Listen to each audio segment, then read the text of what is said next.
ہو جایا کرتا ہے۔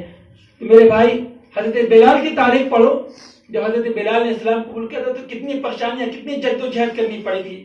جب کوئی بڑے کی دکان سے کوئی مٹکی بھی لیتا ہے تو اسے ٹھوک بجا کر لیا کرتا ہے۔ جب اسلام میں، اسلام کوئی آسان چیز نہیں ہے، جب اسلام قبول کرو گے تو اسلام میں بھی آنے سے پہلے اللہ ٹھوک بجا لیتا ہے کہ یہ بندہ صحیح ہے کہ نہیں ہے، اسلام کے لائق ہے کہ نہیں ہے، تب اللہ اسے قبول کرتا ہے۔ میرے غوث اعظم کی بارگاہ سے صرف اور صرف اپنی زندگی کو، صرف زندگی سے صرف یہ نہ بنائے کہ رسم ہو جائے، رسم ادا کر لے، 11ویں آئی میلاد کر لے۔ نہیں میرے بھائی، غوث اعظم کی محفل سے کم از کم ایک وقت کی نمازی بن جاؤ، اللہ تمہاری اس محفل کو قبول فرما لے گا۔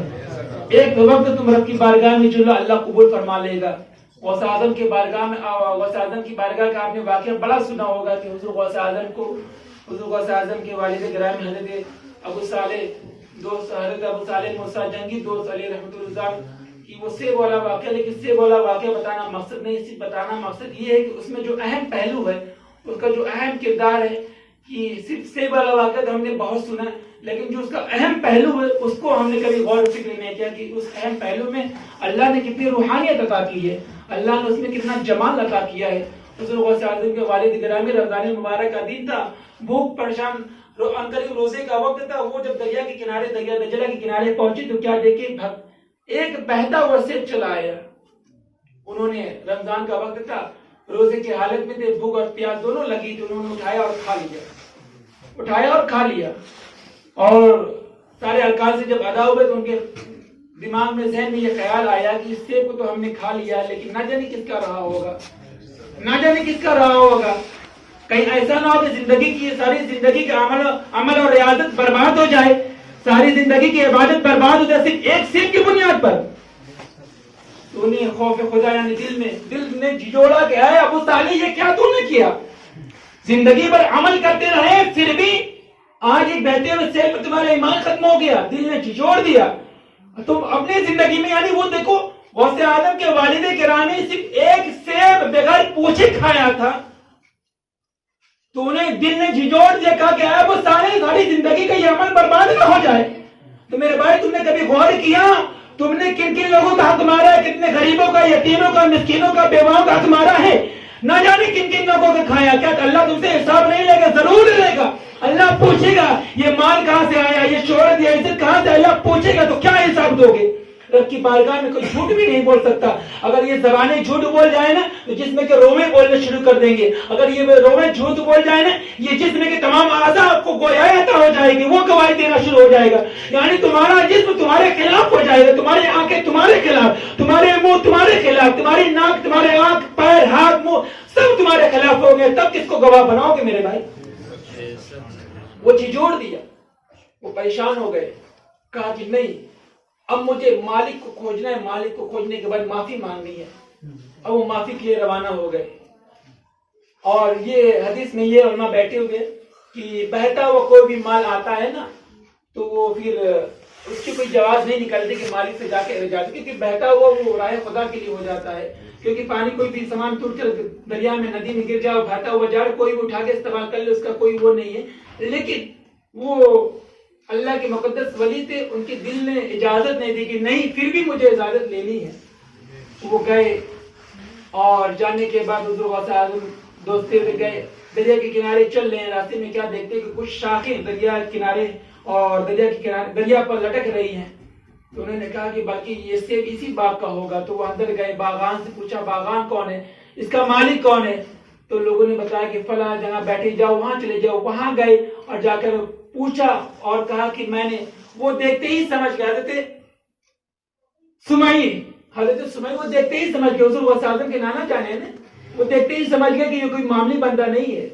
وہ دیکھتے ہی، وہ اللہ کی ولی جو ہوتے ہیں، ولیوں کی نظروں کو پہچان لیا کرتے ہیں، ولی کو پہچان لیا کرتا ہے۔ تو وہ دیکھتے ہی سمجھ گئے کہ یہ بندہ کوئی عام بندہ نہیں ہے، اس بندے کی بڑی عظمت ہے۔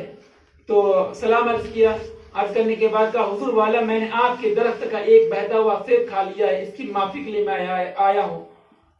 تو انہوں نے کہا کہ میں کیسے معاف کر دوں، تو انہوں نے کہا کہ میں معافی کے لیے آیا ہوں، اب معاف کیسے کریں گے؟ اب آپ کی مرضی، جو چاہے وہ کرائے، مجھے معافی چاہیے، آپ جو چاہے وہ کرائے۔ تو انہوں نے کہا کہ 8 سال تمہیں میرے باغات کی سیوا، میرے باغوں کی سیوا کرنا، پانی ڈالنا اور ان کے پتے اور طرح کے جو بھی اس کے کام میں سب تمہیں کرنا پڑے گا۔ 8 سال، صرف ایک سیب کی بنیاد پر 8 سال جھیلنا پڑا۔ 8 سال کا زمانہ ایک سیب بغیر اجازت کھا لیا تھا، جو کہ اگر معافی نہ بھی مانگتے اللہ اس کا کوئی اجر نہیں مانگتا، لیکن پھر بھی انہوں نے معافی مانگی۔ 8 سال کا زمانہ گزر گیا میرے بھائی۔ ہم نے کبھی اپنے دل پہ بھی سوچو کہ ہم نے کتنے کو ناراض کیا ہے، ہم نے کتنے کو گالیاں دی ہے، ہم نے کتنوں کو مال غصب کیا ہے، ہم نے کتنی نب کی نافرمانی کی ہے۔ اللہ نے ہمیں بھرپور عطا کیا کہ نہیں عطا کیا؟ سب عطا کیا، اور عطا کر رہا، بے شک عطا کرے گا، جب تک زندگی تب تک عطا کرے گا۔ میرے بھائی، رب کے قہر، رب کے عذاب سے، رب کے قہر و غضب سے ڈرو، اللہ ضرور معاف فرمائے گا۔ انہوں نے کہا تمہیں 8 سال کرنا پڑے گا۔ 8 سال انہوں نے باغات کی سیوا کی۔ سیوا کرنے کے جب 8 سال پورے ہو گئے، کہا کہ اب حضور والا معافی دے دے۔ انہوں نے کہا نہیں، ابھی نہیں، ابھی تم نے سیوا کر لی، ایک شرط اور ہے، جب شرط میری پوری کر لو، جب میری شرط پوری کر لو تب جا کر میں تمہیں معاف کروں گا۔ تو انہوں نے کہا کہ ابھی تو ایک شرط پوری ہوئی، اب دوسری شرط کون سی بتائیں، جلدی بتاؤ، مجھے معاف کریں۔ انہوں نے کہا کہ تم آئے ہو میری بارگاہ میں تو ایک کام تم نے کر لے، دوسری شرط یہ ہے کہ تمہیں میری بیٹی سے نکاح کرنا پڑے گا۔ اور میری بیٹی آنکھ کی اندھی ہے، منہ سے گونگی ہے، ہاتھ سے لولی ہے، اور پیر سے لنگڑی ہے، اور کان سے بہری ہے۔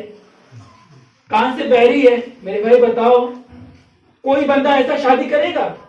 کبھی نہیں کرے گا۔ سب کچھ ہونے کے بعد کوئی ایک عیب نکل جائے، 1000 اچھائیوں کے بعد 999 اچھائیوں کے بعد ایک برائی نکل جائے تو انسان کہتا ہے نہیں نہیں میں نہیں کر سکتا، میری بیٹی کی زندگی کا سوال ہے۔